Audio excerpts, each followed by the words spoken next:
So Malik Willis drops back to pass. His back heel ends up at around what would be his own 10-yard line. And he puts up a bomb to a single receiver who's just flying up the left side. Catches it in glorious, elegant stride. The ball travels 60 yards in the air. And the moment it leaves his hand, you just know it's going to come down in the other guy's hands. And that's as exciting as a scouting combine gets, and it doesn't mean a thing. Good morning to you. Good Friday morning. I'm Dejan Kovacevic of DK Pittsburgh Sports. This is Daily Shot of Steelers. It comes your way bright and early every weekday. If you're into hockey and or baseball, I also offer daily shots of Penguins and Pirates, where you found this. Look, it's a nice ball, but it made the rounds on social media as if it traveled 140 yards, and it was in a snowstorm, and he was under pressure and had to scramble and throw against his body. This stuff is meat market stuff. That's it. There's nothing else to it. The fact that Malik Willis can throw a football in the air 60 yards does not make him extraordinary, even within this relatively mediocre draft class for quarterbacks. So, why would I bring it up at all? Well, it's to kind of illustrate a point. This is what Steelers fans are talking about. This is what's being bounced back and forth at workplaces, social media, wherever. And this, meaning actual football dialogue, is what we've been experiencing in our city and, of course, in the broader capital N nation for a couple of years, if not longer. Everyone just talks about football. And does anyone in that setting even remember what it was like when we never talked about football as it related to the Steelers? When everything was about culture this, culture that, Antonio Brown this, Le'Veon Bell's agent that. Ben Roethlisberger is the secret mastermind behind AB's madness. Mike Tomlin is the enabler. No, wait, he's not the enabler. He's the encourager of all these dour deeds because he is, dun, dun, dun, a player's coach. And because of the very broad interest, I would argue as broad as that of any team in North American professional sports, that exists in the Steelers, the various national outlets and other clickbaity type written word websites went bonkers over this stuff. And it only snowballed upon itself even when there wasn't new material, because now it would be the reaction to the reaction. And even after Lev Bell listened to his insane and incompetent agent and managed to screw up a once extraordinarily promising career, even after the Steelers had finally found their last straw with AB and moved him out, they had to invent a whole new narrative. Well, it's something else had to have been causing it, so it must have been Ben. And you had a couple of these whack jobs and national TV who rode that one for a while. But here we are now, and it's been a couple of years, and it's just crickets on that subject, isn't it? This portion of Daily Shot of Steelers is brought to you by Point Park University. Choose from nearly 100 career-focused programs leading to bachelor's, master's, and doctoral degrees. Choose when and how you'd prefer to do that studying, whether it's at Point Park's gorgeous downtown Pittsburgh campus, whether it's online, maybe a flexible hybrid format would work best for you. Find out more about all of this at pointpark.edu. This isn't to suggest that the current Steelers are angels, and it's definitely not to suggest that they've gotten acceptable results over the last couple of years, or for that matter, for the last few years. Those are separate discussions from what I'm bringing up here. This notion that there was some poisonous element on South Water Street has been blown to bits, and almost no one acknowledges this. I never hear from anyone who says, hey, by the way, why does everything seem so, straightforward and professional and not at all headline worthy coming out of the Steelers for a long time now? In fact, if anyone's brought it up, other than this very thing that you're listening to right this very second, I'm not aware of it. Doesn't mean it doesn't exist, just means that I'm literally not aware of it. That doesn't strike me as being all that fair. I have been critical, deeply critical, of the Steelers on many, many, many fronts, and will continue to be that where it's warranted. But I'm also a big believer in calling it like it is, and that means in any direction. This team from 2021, and realistically the one from 2020 as well, seasons were strange. They were played out under unusual circumstances, but when you go back over it, you'll find that there was a lot of class act behavior that came out of the Steelers that defined their personality, their brand's personality. When I think of who the current Steelers are, I think first and foremost of the truly great Cam Hayward and everything that he's represented on and off the field. I think of the way TJ Watt carries himself. I think of the way Najee Harris as a child carried himself this past season. I do think of Juju Smith-Schuster, who has a passion for social media, who's made it a big priority in his life, but look what he uses it for.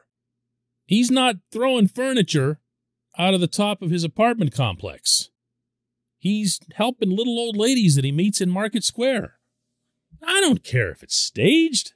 He could be staging something really sinister or cynical, and he doesn't do that. He does this. And I can't help but think of the send-off that Ben got after his final game, a scene unlike anything we've seen in our city's sports history when it comes to a group farewell. That was incredible. Nothing at all negative about it. Certainly nobody wondering whether or not he was a good teammate when you saw what his actual teammates' actual reaction was on the field.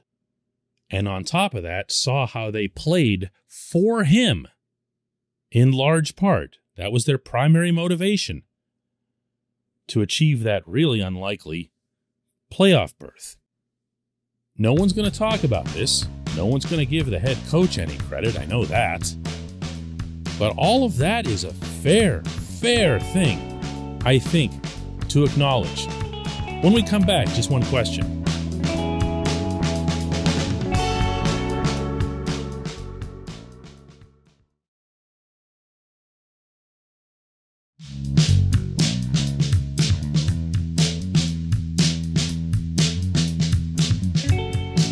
Back. It's time for Just One Question, and that's brought to you always on this program by the personal injury law firm of Luxembourg, Garbett, Kelly, and George, LGKG. They represent people who are hurt in car accidents, who need assistance with workers' comp and medical malpractice claims.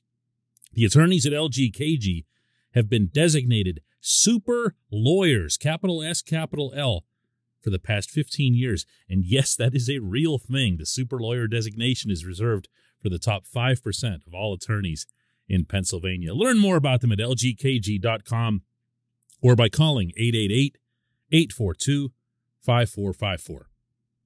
And today's J1Q comes from Corey Kennard, who asks, DK, seems like the NFL has now adopted the NBA's all-in strategy of trading away multiple future first-round picks, player empowerment, no trade clauses, etc.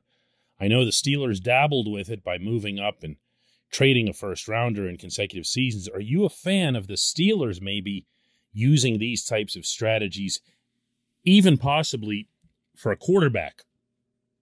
Well, Corey, I know there's a difference between what the Rams just did in winning the Super Bowl, which I'm going to presume is what you're using as Exhibit A, and what we've seen in the NBA with the creation of super teams. I am not someone who follows the NBA, but my understanding of that is it's basically 2 or 3 really great players just kind of hook up and say, hey, how about we all sign over here? So that they know they're going to be surrounded by other great talent. That is impossible to the extreme to achieve in the NFL because it's not just 5 players, it's 53. I mean, I suppose you can make an argument that that's what the Tampa Bay Bucks did with Tom Brady last year and bringing Rob Gronkowski and Leonard Fournette and everybody else in. It's kind of a reunion or a collection of older guys just looking to ride the wave of one final ring for Brady, but that's not something that can be easily replicated, at least not unless you consider Brady to be easily replicated. That's a once-in-a-forever situation. Will the Steelers ever try something like that? Well, I could share with you that Kevin Colbert said this week at the scouting combine in Indianapolis that his view is that the Steelers already took steps over the past couple of years that were pandemic influenced because the cap ended up getting frozen, that they don't ever plan to do again. That could be an indicator.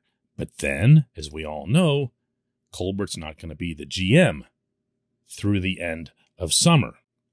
So even if he does stay on as some sort of senior advisor, and I'm kind of expecting and parenthetically hoping that he will, he's not going to have some long-term influence on that himself. But then when he says it, maybe he's also speaking for Art Rooney. But no, all you have to do is look at precedent. The Steelers have tended to be one of the more conservative organizations in all of professional sports. They like who they are. They don't like to change who they are. And they also like, maybe more to the point, the idea of having repeated chances to win championships.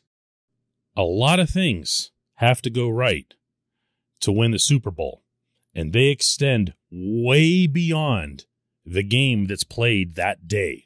If you go back and picture all of the events that occurred over the years to get the Steelers into their Super Bowls that they won, you'll see what I mean. It does require a significant amount of luck.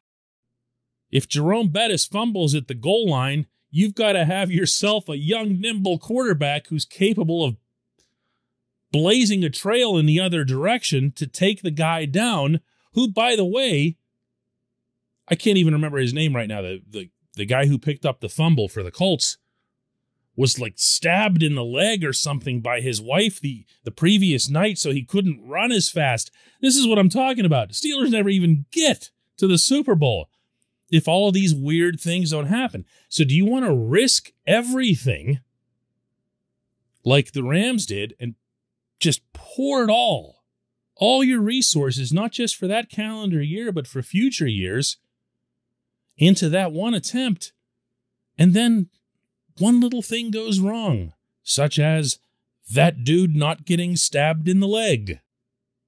And now you've wasted several years of your franchise's existence instead of just the one. You've wasted, if you're the Rams, several years of Aaron Donald instead of just one. They didn't. To their credit, they went to the Super Bowl. They took care of the Bengals. They held on at the end, and they got away with it. Are they setting a template? I could see where someone like a Jerry Jones would look at that and say, hey, you know what?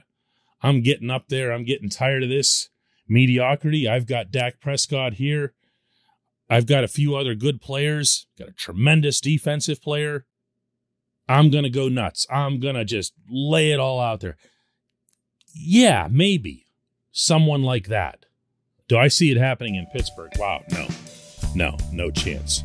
But I do see them someday, not this year, considering trading up in the draft to get a quarterback. I appreciate the question. I appreciate everyone listening to Daily Shot of Steelers. We'll do another one Monday.